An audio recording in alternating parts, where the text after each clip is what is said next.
Imagine your national team qualifies for the World Cup. First time, maybe. You save money for a year. You book the flights. You apply for the visa. Denied. Not because you did anything wrong. Not because your team didn't earn their place. Because of the country you were born in.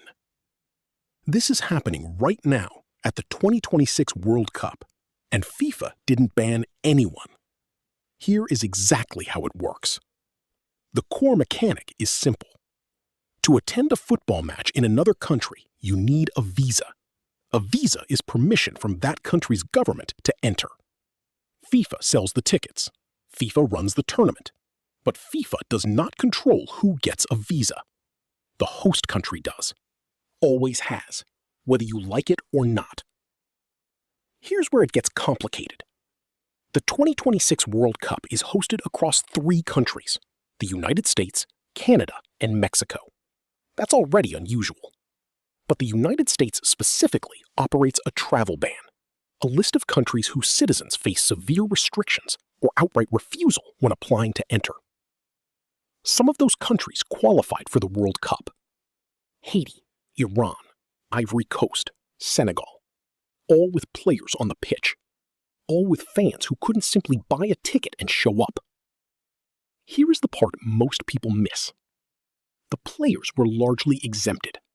Athletes, coaches, and support staff received special carve-outs. The show had to go on. But the fans, the ordinary supporters who follow their national team, different category, different process, different outcome.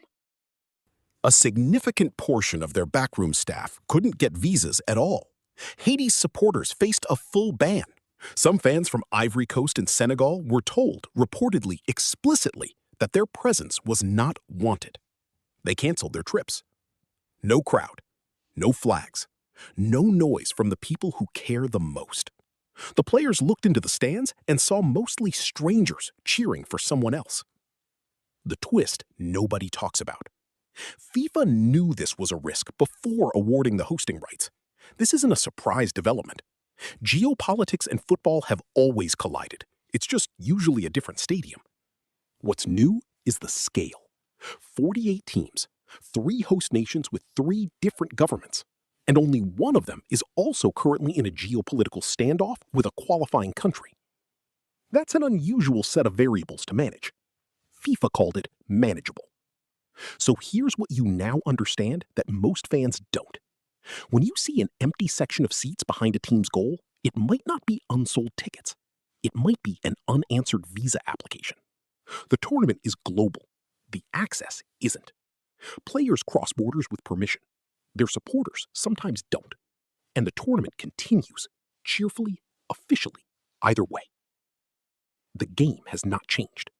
You have. You're welcome. Subscribe if you enjoyed this type of content.